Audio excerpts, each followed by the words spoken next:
Bugün sizlerle birlikte subway surf oynayacağız. Evet, açılıyor.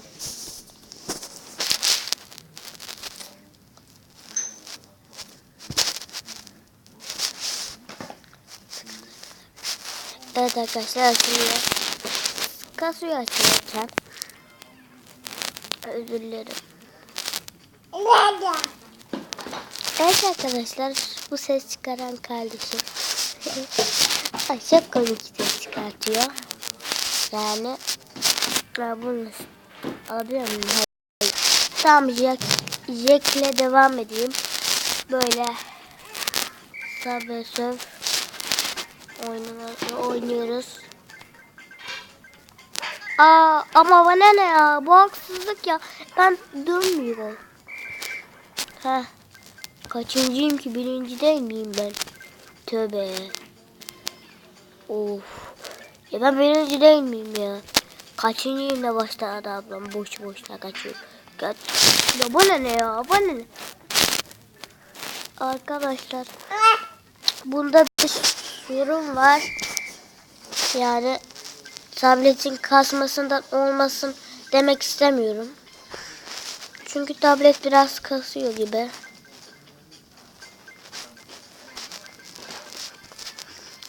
Onun için demiştim.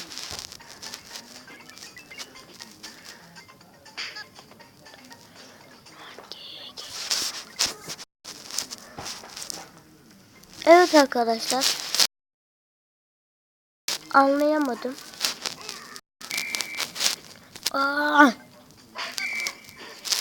Yine düştü.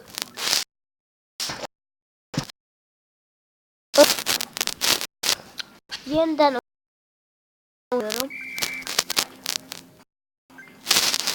Şunu bir altına geçelim. Çok iyi devam ediyoruz.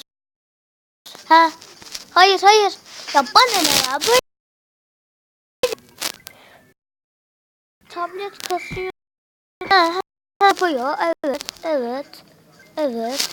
Ya ne yaptın?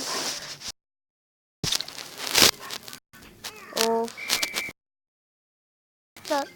Bu tablet kısıyor ya. Gördüğünüz gibi ben orada böyle çekiyorum. Böyle hala düz. Bak. Gördünüz mü? Hala düz.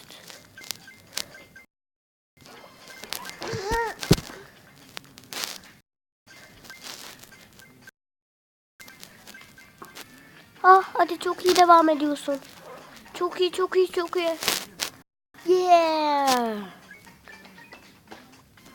Hop. Ay neyse. Arkadaşlar, bu da benim skorum azaldı. Onun için videoyu izlediğiniz için çok teşekkürler. Abone olmayı ve like atmayı unutmayın. Görüşürüz.